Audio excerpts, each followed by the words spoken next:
Hello everyone, welcome back student. आज हम discuss करेंगे, हमारा आज का जो सेशन है वो है इम्पॉर्टेंस ऑफ ब्रांड के ऊपर। तो कौन कौन से मेन इम्पॉर्टेंस होते हैं ब्रांड के, ये हम डिस्कस करेंगे हमारे आज के इस लेक्चर में। तो स्टार्ट करते हैं इम्पॉर्टेंस ऑफ ब्रांड। ठीक है, तो यहाँ पे मैंने 3 पॉइंट्स लिखे हुए हैं जैसे कि यहाँ पे दिखाया गया है। ठीक है, for producer, for middleman, for consumer. यानी कि हम वन बाय वन डिस्कस करेंगे। कुछ डाउट्स हैं जो स्टूडेंट्स के क्लियर नहीं हुए हैं, तो उसके लिए मैं ये टॉपिक डिलीवर कर रहा हूँ। तो स्टार्ट कर लेते हैं। स्टार्टिंग से ही तीनों ही हम एक वन बाय वन एक्सप्लेन कर लेंगे भी क्या क्या एडवांटेजेस हैं ब्रांड के प्रोड्यूसर के लिए, क्या क्या एडवांटेजेस हैं ब्रांड के मिडलमैन के लिए, और कौन कौन से एडवांटेजेस हैं ब्रांड के कंज्यूमर के लिए। और दूसरा स्टूडेंट, ये क्वेश्चन एग्ज़ाम के पॉइंट ऑफ व्यू से भी मोस्ट इम्पॉर्टेंट है। तो स्टार्ट करते हैं फॉर प्रोड्यूसर। तो जैसे कि यहाँ पे कुछ पॉइंट्स लिखे हुए हैं जैसे कि है price control, market control, development of market, easy to identify the product, creation of goodwill. तो ये सारे क्या है, इंपॉर्टेंस है, एडवांटेज है किसको, प्रोड्यूसर के लिए। How? So start first one point is price control. Okay, so price control, the price for one fix by the product cannot be altered by the middleman. The producer can exercise control over price. The branded products are sold at any price. Okay? तो सबसे बड़ा advantage है जो producer के लिए कि भाई कोई भी अगर ब्रांडेड प्रोडक्ट है तो उसका प्राइस कोई भी अल्ट्रेशन उसमें नहीं हो सकता बाय द मिडलमैन। यानी कि जो भी मिडलमैन है जो उस प्रोडक्ट को एज अ मीडिएटर सेल कर रहे हैं वो उनकी प्राइस में कोई भी अल्ट्रेशन नहीं कर सकते हैं अगर उस प्राइस को ऑलरेडी प्रोड्यूसर ने सेट किया हुआ है। ठीक है, तो ये क्या है, एक बहुत बड़ा एडवांटेज है प्रोड्यूसर के लिए। यानी कि जो प्रोड्यूसर जो भी प्राइस को सेट करके उसको मार्केट में भेज रहा है, सेम उसी ही प्राइस पे वो प्रोडक्ट मार्केट में सेल किया जा रहा है। ठीक है, तो वो यहाँ पे हम बात कर रहे हैं, the price one fix can not be altered by middleman. ठीक है, तो ये क्या है, एडवांटेज है। सेकंड वन यहाँ पे हम बात कर रहे हैं market control. Market control, the brand helps in creating brand loyalty among consumer. यानी कि अगर हम ब्रांडेड प्रोडक्ट और सर्विसेज की बात कर रहे हैं तो वहाँ पे हम ब्रांड लॉयल्टी की भी बात करते हैं, जो हम कस्टमर के पॉइंट ऑफ व्यू से डिस्कस कर रहे हैं कि भाई क्या है, आपके जितने भी कस्टमर हैं वो क्या है, लॉयल है। ठीक है, क्यों?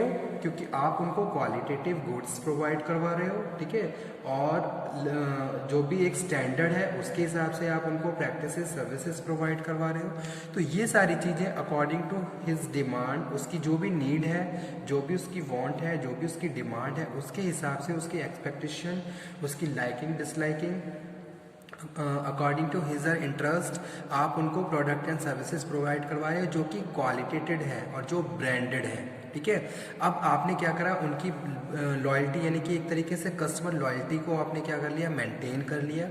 तो वो यहाँ पे हम बात कर रहे हैं। तो ये सारी चीज़ें मार्केट को अच्छे से कंट्रोल करने में आपकी हेल्प करती हैं।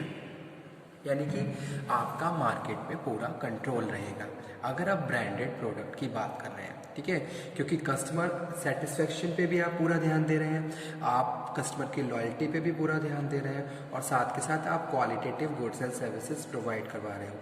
तो स्टूडेंट, ये सारे फैक्टर्स मार्केट के पॉइंट ऑफ व्यू से मोस्ट इंपॉर्टेंट रोल प्ले करते हैं और जिसकी हेल्प से आप मार्केट को बहुत अच्छे से कंट्रोल कर सकते हो। ठीक है, अब जैसे कि आप चाहते हो कि आपका प्रोडक्ट मार्केट में लॉन्ग टाइम तक बना रहे, तो उसके लिए आप क्या करोगे, सबसे पहले नीड रिकॉग्नाइज करोगे कस्टमर की क्या नीड है, उसके हिसाब से वो किस तरीके से किस एक प्रोडक्ट को फैसिलिटेट करता है। ठीक है, कौन कौन से फैक्टर्स हैं जो आज के टाइम में मोस्ट इंपॉर्टेंट रोल प्ले कर रहे हैं, जैसे कि इकोनॉमिकल फैक्टर है, सोशल फैक्टर है, उन सारी चीज़ों को आपने कवर कर लिया। तो इन सब चीज़ों को कवर करने के बाद आप बहुत अच्छे से मार्केट को कंट्रोल कर सकते हैं।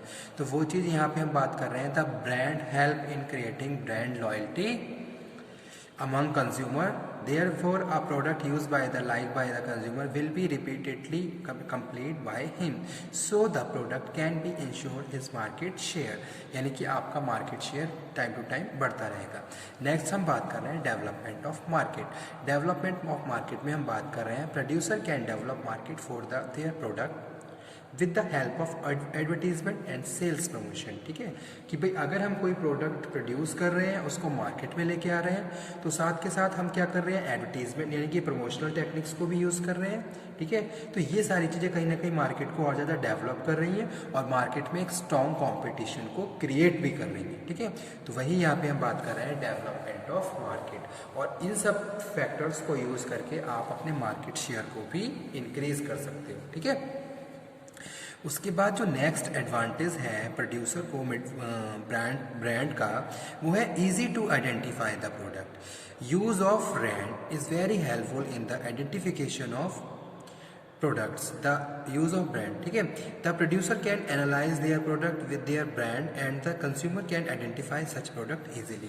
तो यहाँ पे हम क्या है कि भी जो प्रोड्यूसर है वो इजीली अपने प्रोडक्ट को एनालाइज कर सकता है बाय देयर ब्रांड, और कंज्यूमर बहुत उसको इजीली से बहुत अच्छे से बहुत इजी वे में उसको आइडेंटिफाई कर सकता है।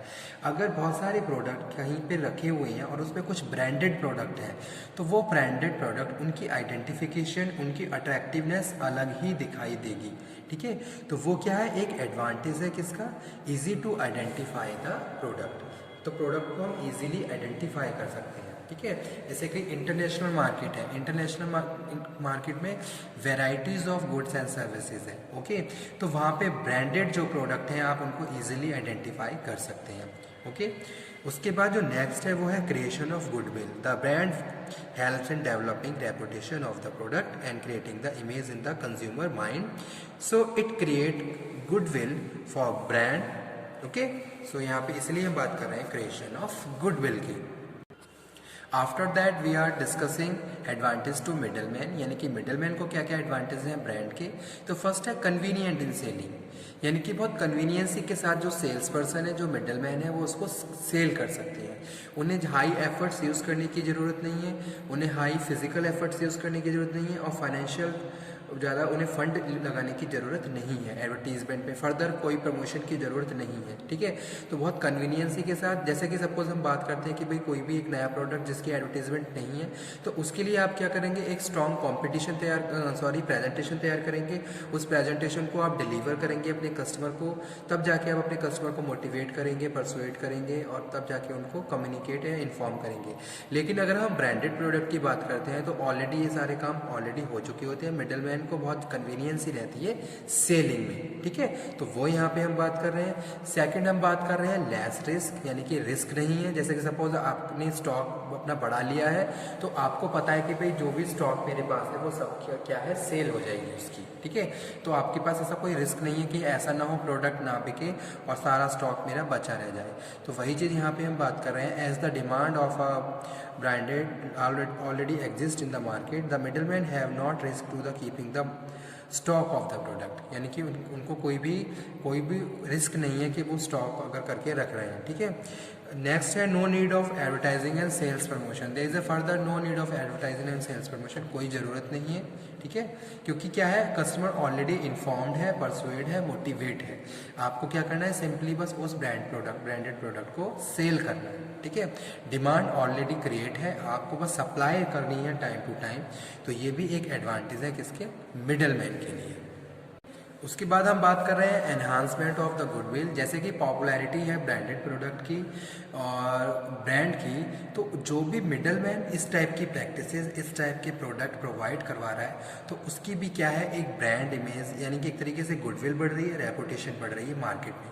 जैसे भी अब कोई भी एक ब्रांड है जिसकी जो इसका प्रोडक्ट मैं बेच रहा हूँ, तो अगर मैं मार्केट में वो प्रोडक्ट बेच रहा हूँ तो मेरी भी एक अलग रेपुटेशन होगी, मेरी एक अलग गुडविल मार्केट में मेंटेन होने लगेगी। तो वो यहाँ पे हम बात कर रहे हैं enhancement of goodwill to middle man. और लास्ट है इंक्रीज इन प्रॉफिट। ठीक है, इंक्रीज ऑफ प्रॉफिट यानी कि आपकी गुडविल बढ़ रही है, रेपुटेशन बढ़ रही है, आपका मार्केट शेयर बढ़ रहा है, तो कहीं ना कहीं ये सारी चीज़ें आपको प्रॉफिट जनरेट करने में आपकी हेल्प कर रही हैं। ठीक है, उसके बाद जो थर्ड है वो है एडवांटेज टू कंज्यूमर को क्या क्या एडवांटेज है।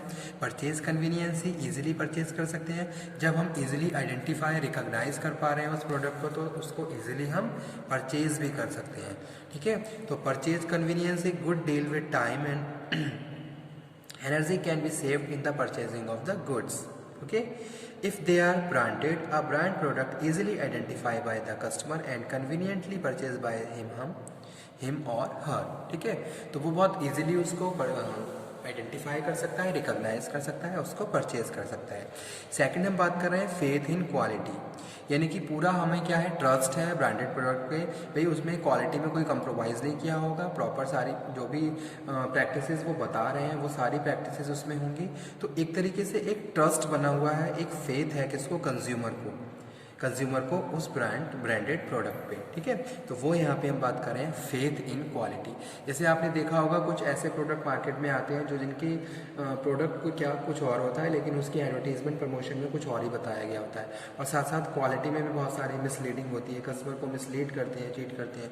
लेकिन अगर हम ब्रांडेड प्रोडक्ट की बात करें तो वहाँ पर इस टाइप की प्रैक्टिसेस नहीं होती हैं। जो भी इंफॉर्मेशन वो बता रहे हैं वो सारी इंफॉर्मेशन आपके प्रोडक्ट में इंक्लूड होगी। जो भी क्वालिटी स्टैंडर्ड उन्होंने रिफ्लेक्ट जो कम्युनिकेट करे हैं वो सारे क्वालिटी स्टैंडर्ड आपके प्रोडक्ट में इंक्लूड होंगे। ठीक है, उसके बाद जो next protection to consumer. Okay, consumer find to the easier to make complaints, यानी कि अगर हम ब्रांडेड प्रोडक्ट की बात कर रहे हैं और आपकी कोई भी कंप्लेंट है तो उस कंप्लेंट को बहुत जल्दी सुना भी जाता है और उसको सॉर्ट आउट भी किया जाता है। तो एक तरीके से प्रोटेक्शन है कंज्यूमर के लिए। बहुत रेयर केसेस ऐसे होते हैं जहाँ कुछ कंप्लेंट फाइंड आउट होती है, और अगर कोई कंप्लेंट फाइंड आउट फाइल हो भी रही है तो उसको बहुत जल्दी, बहुत ईजी वे में और बहुत फेवर के साथ उसको आपको उसका सॉल्यूशन मिल जाता है। तो यानी कि यहाँ पे हम किसकी बात कर रहे हैं, प्रोटेक्शन की बात कर रहे हैं। Protection to consumer find it easier to make claim against those marketers of the branded products in case of their product fail to meet the declared claim of the consumer satisfaction. So consumer are provided the trade of legal protection against the unfair trade practices. Okay, last है good packaging बहुत अच्छी होती है branded product की। बहुत convenience ही देखी जाती है कि भाई कितना कन्वीनियंटली आप उसको कैरी कर सकते हैं, और ड्यूरेबल भी होता है। तो ये सारी चीज़ें भी हम बात कर रहे हैं किसमें, गुड पैकेजिंग में। ओके, और लास्ट है इजी आइडेंटिफिकेशन, यानी कि कस्टमर बहुत इजीली उसको आइडेंटिफाई कर सकते हैं। तो आज का टॉपिक हमारा यही था। आज के सेशन में हमने डिस्कस किया advantages of brand to the producer, middleman और कंज्यूमर।